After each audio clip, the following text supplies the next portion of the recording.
ಎಂಥ ಸ್ಥಿತಿ! ಇದಕ್ಕಿಂತ ದೊಡ್ಡ ದುರಂತ ಇನ್ನೊಂದಿರುತ್ತಾ? ತಾವು ಹೆತ್ತಂಥ ಮಕ್ಕಳುಗಳನ್ನೇ ನಾವು ಗುರುತಿಡಿಯೋಕ್ಕಾಗಲ್ಲ ಅಂದರೆ ಪಾಪ ಅಷ್ಟರ ಮಟ್ಟಿಗೆ ಸುಟ್ಟು ಕರಕಲಾಗ್ಬಿಟ್ಟಿರ್ತವೆ ದೇಹಗಳು ಅಂತಂದ್ರೆ ಏನು ಮಾಡಬೇಕು? ನನ್ನ ಮಗಳನ್ನ ಗುರುತಿಸ್ಲಿಕ್ಕೆ ಸಾಧ್ಯ ಆಗ್ತಾ ಇಲ್ಲ. ಯಾಕಂದರೆ ಸಂಪೂರ್ಣ ಕರಕಲಾಗ್ಬಿಟ್ಟಿದೆ ದೇಹ. ಯಾವ ದೇಹ ಅಂತ ಗುರುತಿಸ್ಬೇಕು? ನವ್ಯ ಅವರ ತಂದೆ ಮಾತಾಡಿದ್ದಾರೆ. ಒಬ್ಬ ತಂದೆಗೆ ಇದಕ್ಕಿಂತ ದುಃಖದ ಸಂಗತಿ ಇನ್ನೊಂದಿರುತ್ತಾ ಸರ್? ಸರ್, ಈ ವಿಚಾರ ನಿಮ್ಮ ಗಮನಕ್ಕೆ ಯಾವಾಗ ಬಂತು ಅಂತ ಹೇಳಿ? ಬೆಳಗ್ಗೆ 7 ಗಂಟೆಗೆ ಸರ್. ಬೆಳಗ್ಗೆ 7 ಗಂಟೆಗೆ ಅವ್ರ ಜೊತೆ ಬಂದಿದ್ರಲ್ಲ 3 ಜನ ಹೊಂಟಿದ್ರಲ್ಲ ಫ್ರೆಂಡು, ಅದರಲ್ಲಿ ಒಬ್ಬಳು ಮಿಲನ ಅಂತ ಹೇಳ್ಬಿಟ್ಟು ಫೋನ್ ಮಾಡಿದ್ಲು. ಈ ಥರ ಆಕ್ಸಿಡೆಂಟ್ ಆಯಿತು, ಈ ಥರ ಕೆಂಟರ್ ಬಂದು ಹೊಡೆದು ಇದಾಗಿದೆ, ನಾನು ತಪ್ಪಿಸ್ಕೊಂಡೆ, ಅವರು ತಪ್ಪಿಸ್ಕೊಂಡ್ರೆ ಹೆಂಗೆ ಗೊತ್ತಿಲ್ಲ, ನಾನು ಒಂದು ಹಾಸ್ಪಿಟ್ಲಲ್ಲಿ ಇದ್ದೀನಿ, ಬೇಗ ಬನ್ನಿ ಅಂತ ಫೋನ್ ಮಾಡಿದರು. ನಾವು ಅಲ್ಲಿಂದ ಬೇಗ ಹೊರಟು ಬಂದ್ವಿ. ಅಲ್ಲಿಂದ ನಾವು ಹುಡುಕ್ತಾ ಎಲ್ಲರೂ ಸಿಕ್ಕಿದ್ರು. ಇವರಿಬ್ಬರು ಮಿಸ್ಸಿಂಗ್ ಇದ್ದಾರೆ, ಮಾನಸ ಮತ್ತು ನವ್ಯ. ಓಕೆ. ಯಾವ ಊರವರು ಸರ್? ಚಂದ್ರಾಯಪಟ್ಟಣ ಸರ್. ಏನು ಓದ್ಕೊಂಡಿದ್ರು ನವ್ಯ? ಅವರು BA MTech ಮಾಡ್ಕೊಂಡು ಸಾಫ್ಟ್ವೇರ್ ಇಂಜಿನಿಯರ್ ಆಯಿತು. ಇಲ್ಲಿ ಬೆಂಗಳೂರಲ್ಲೇ ವಾಸ ಇದ್ರು ಅವರು? ಇಲ್ಲ, ಅವ್ರು ವಾಸ ಬೆಂಗಳೂರಲ್ಲಿದ್ದರು, ನಾವು ಚಂದ್ರಾಯಪಟ್ಟಣ ವಾಸ. ಎಲ್ಲಿಗೆ ಹೋಗ್ತಾ ಇದ್ರು ಸರ್ ಅವರು? ಎಲ್ಲಿಗೆ ಹೋಗ್ತಾ ಇದ್ರು ಅವರು? ಅವರು ಸರ್ ಈಗ ಕ್ರಿಸ್ಮಸ್ ರಜಾ ಐತೆ ಅಂದ್ಬಿಟ್ಟು ಸಿಗಂದೂರು ಮತ್ತು ಗೋಕರ್ಣ ಮುರುಡೇಶ್ವರ ನೋಡ್ಕೊ ಬರ್ತೀವಿ ಅಂತ ಸಂಜೆ 7 ಗಂಟೆಲಿ ಫೋನ್ ಮಾಡಿ ಊಟ ಮಾಡಿ ಬಸ್ ಹತ್ತಿದ್ದೀವಿ ಅಂತ ಫೋನ್ ಮಾಡಿದರು ಸರ್. ಅಷ್ಟೇ. ಇತ್ತೀಚೆಗೆ ಒಂದು ಕಾರ್ಯಕ್ರಮ ಬೇರೆ ಆಗಿತ್ತು. ಹ್ಞೂ ಸರ್, ಮದುವೆ ಫಿಕ್ಸ್ ಆಯಿತು. ಏಪ್ರಿಲ್ 28, 29 ಮದುವೆ ಆಯಿತು. ಯಾರು? ನವ್ಯ. ಅದು ನಿಮ್ಮ ಮಗಳದೇನೇನೆ ಇದು ಇದಕ್ಕೆ ಪ್ರಿಪ್ರೇಷನ್ ಕೂಡ ನೀವು ಮಾಡ್ತಾ ಎಲ್ಲ ಆಗಿತ್ತು ಸರ್. ಆಲ್ರೆಡಿ 3/4% ಆಗಿತ್ತು. ಎಲ್ಲ ಆಯಿತು, ಎಲ್ಲ ಚೌಟ್ರಿ ಎಲ್ಲ ಬುಕ್ ಮಾಡಿದ್ವಿ, ಎಲ್ಲ ಆಯಿತು, ಎಲ್ಲ ನೀವನ್ನು ಮಾಡಿದ್ವಿ ಆಲ್ರೆಡಿ. ಕೊನೆದಾಗಿ ಯಾವಾಗ ಸರ್ ನಿಮ್ಮ ಮಗಳ ಜೊತೆ ನೀವು ಮಾತಾಡಿದ್ದು? ಹೌದು, ಶನಿವಾರ ಭಾನುವಾರ ಊರಲ್ಲಿದ್ರು, ಹೋದಾರ. ಸೋಮವಾರ ಬೆಳಗ್ಗೆ ನಾನೇ ಬಸ್ ಹಸ್ಬಿಟ್ಟು ಬೆಂಗಳೂರಿಗೆ ಬಸ್ ಹಸ್ಬಿಟ್ಟು ಬಂದಿದ್ದೆ ಚನ್ನಬಣ್ಣಿ ಬಸ್ ಸ್ಟ್ಯಾಂಡಿಂದ. ಹೋಗಿ ಡೈಲಿ ಫೋನ್ ಮಾಡೋರು, ಡೈಲಿ 3 ಸಲ ಫೋನ್ ಮಾಡೋರು ಡೈಲಿ ನಮಗೆ. ನಾವು ಹೋಟ್ಲು ನಡೆಸ್ತೀವಿ ಸರ್, ಕ್ಯಾಂಟೀನ್ ನೋಡಿ ಚೆನ್ನಾಗಿ ಓದಿದ್ದು ಸರ್. ಕ್ಯಾಂಟೀನ್ ನಡೆಸ್ಕೊಂಡು ಓದಿದ್ದು. ಒಬ್ಬಳೇ ಮಗಳ ಸರ್? ಒಬ್ಬನೇ ಮಗ ಸರ್. ಮಗನು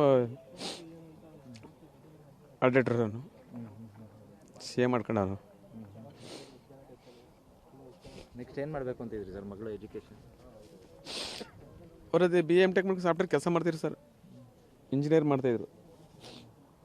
ಹುಡುಗನ್ನ ಹುಡುಕಿದ್ರಿ? ಹುಡುಗ ಅವರು ಇಂಜಿನಿಯರ್ ಸರ್, ಮೆಟ್ರೋ L&Tಲಿ ಇಂಜಿನಿಯರ್ ಆಗಿದ್ರು. ಏನು ಅರೇಂಜ್ ಮ್ಯಾರೇಜಾ? ಹ್ಞೂ ಸರ್, ಅರೇಂಜ್ ಮ್ಯಾರೇಜ್. ನಾವೇ ನೋಡಿ ಮಾಡ್ತಾಯಿದ್ದಿದ್ದು. ಎಷ್ಟು ಜನ ಪ್ಲ್ಯಾನ್ ಮಾಡಿದ್ರಂತೆ ಸರ್ ಹೋಗ್ಲಿಕ್ಕೆ ಅಂತೇಳಿ ಟ್ರಿಪ್ಪ? ಅವ್ರು 3 ಜನ ಸರ್. ಅವ್ರ ಆಫೀಸಿಂದ ಅವ್ರು ಯಾವಾಗಲೂ ಅವರು ಬಾಲ್ಯದ ಗೆಳೆಯರು ಇಬ್ಬರು 3 ಜನ ಒಂದೇ ಆಫೀಸಲ್ಲಿ ಒಂದು ಕಾಸ್ನಾರ್ ರಾಜೀವ್ ಕಾಲೇಜು ಮಲ್ನಾಡ್ ಕಾಲೇಜಲ್ಲಿ ಎಲ್ಲ ಮಾಡ್ಕೊಂಡು ಮಕ್ಕಳು ಅವರಿಬ್ಬರು ಮಾನಸ ಮಿಲನ ನವ್ಯ 3 ಜನನು ಚಂದ್ರಾಯಪಟ್ಟಣ ಪ್ರೈಮರಿಯಿಂದ ಹಿಡಿದು ಅವರೆಲ್ಲ ಫುಲ್ ಇಂಜಿನಿಯರಿಂಗ್ ಎಲ್ಲ ಜೊತೆಲೆ ಓದಿದ್ದು, ಜೊತೆಲೆ ಕೆಲಸ ಒಂದೇ ಆಫೀಸ್ ಒಂದೇ ಕಂಪ್ನಿಗೆ ಸೇರ್ಕೊಂಡ್ರು. ಒಂದೇ ಕಂಪ್ನಿಯಿಂದ ಒಂದೇ ಮನೆಯಲ್ಲೇ ವಾಸ ಇದ್ರು 3 ಜನ. ಸರ್, ಈ ವಿಚಾರ ನಿಮ್ಮ ನೋಡಿ, ಒಬ್ಬ ತಂದೆಗೆ ಇದಕ್ಕಿಂತ ಬೇಸರ ಸಂಗತಿ ಇನ್ನೊಂದಿದೆಯಾ? ಇದಕ್ಕಿಂತ ದುಃಖದ ಸಂಗತಿ ಇನ್ನೊಂದಿದೆಯಾ? ಕಷ್ಟಪಟ್ಟು ಓದಿಸಿರ್ತಾರೆ, ಬರ್ಸಿರ್ತಾರೆ. ಈ ಮಕ್ಕಳು ಕಣ್ಣು ಎದುರುಗಡೆನೇ ಬೆಳೆಯೋದಿದೆಯಲ್ಲ, ಅದನ್ನು ನೋಡೋದೇ ಒಂದು ಆನಂದ ತಂದೆ ತಾಯಿಗಳಿಗೆ. ಎದೆಯತ್ರಕ್ಕೆ ಮಕ್ಕಳು ಬೆಳೆದು ನಿಂತು ಬಿಟ್ಟರೆ ಅಬ್ಬಾ ಏನಪ್ಪ ಮಕ್ಕಳು ಕೈಗೆ ಬಂದುಬಿಟ್ವು ಅನ್ನುವಂಥ ಖುಷಿ, ಸಂತೋಷ.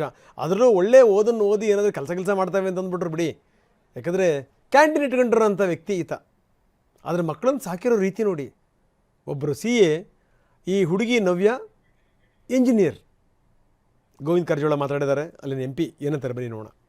ಆಗಿ ಸರ್ಕಾರವೇ ಭರಿಸಬೇಕು, ಅವ್ರಿಗೆ ತೊಂದರೆ ಆಗದಾಗೆ ಪರಿಹಾರವನ್ನು ಕೂಡ ನೀಡಬೇಕು ಅಂತ ಹೇಳಿ ಆಗ್ರಹ ಮಾಡ್ತಾರೆ. ಸರ್, ಇದು ಲೋಪ ಎಲ್ಲಿ ಆಗಿದೆ ಅಂತ ಹೇಳಿ ಸರ್, ಈ ಘಟನೆಯನ್ನು ನೀವು ಕೂಡ ಪರಿಶೀಲನೆ ಮಾಡಿದ್ರಿ, ಎಲ್ಲಿ ಎಡವಟ್ಟಾಗಿದೆ ಅಂತ ಹೇಳಿ ಸರ್? ಎಲ್ಲಿ ಎಡವಟ್ಟತೆ ತನಿಖೆ ಮಾಡೋದು ಹೊರತು ಹೇಳಲಿಕ್ಕೆ ಬರೋದಿಲ್ಲ.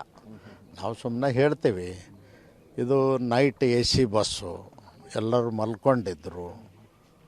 ಅವರು ಮಲ್ಕೊಂಡಾಗ ಆಕಸ್ಮಿಕವಾಗಿ ಕಿಡಿ ಹೊತ್ಕೊಂಡು, ಯಾಕಂದ್ರೆ 300-400 ಲೀಟ್ರ್ ಗಟ್ಟಲೆ ಡೀಸೆಲ್ ಇರ್ತದೆ, ಡೀಸೆಲ್ ಟ್ಯಾಂಕ್ಗಳು ಒಡೆದು ಬಸ್ಟ್ ಆಗಿ ಬೆಂಕಿ ಹತ್ಕೊಂಡು ಈ ರೀತಿ ದೊಡ್ಡ ದುರಂತ ಆಗಿದೆ.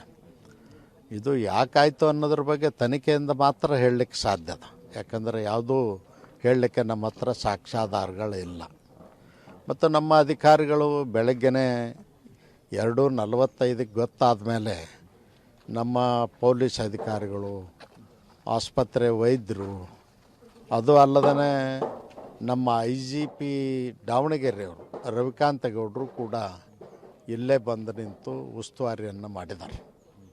ಅದಕ್ಕೆ ನಮ್ಮ ಅಧಿಕಾರಿಗಳು ಸಾಕಷ್ಟು ವ್ಯವಸ್ಥೆಯನ್ನು ಮಾಡಿದ್ದಾರೆ, ಜಾಗೃತಿಯಿಂದ ಕೆಲಸವನ್ನು ಮಾಡಿದ್ದಾರೆ. ಈಗ ಘಟನೆ ಆದದ್ರ ಬಗ್ಗೆ ಅವರು ಕೂಡ ತನಿಖೆ ಆಗದ ಹೊರತು ಹೇಳಲಿಕ್ಕೆ ಸಾಧ್ಯ ಇಲ್ಲ. ಸಾಧ್ಯವಾದಷ್ಟು ತನಿಖೆ ಮಾಡಿ ಸತ್ಯಾಂಶವನ್ನು ತಿಳ್ಕೊಳ್ಳುವಂಥ ಪ್ರಯತ್ನವನ್ನು ಮಾಡ್ತೀವಿ. ಜೊತೆಗೆ ಸರ್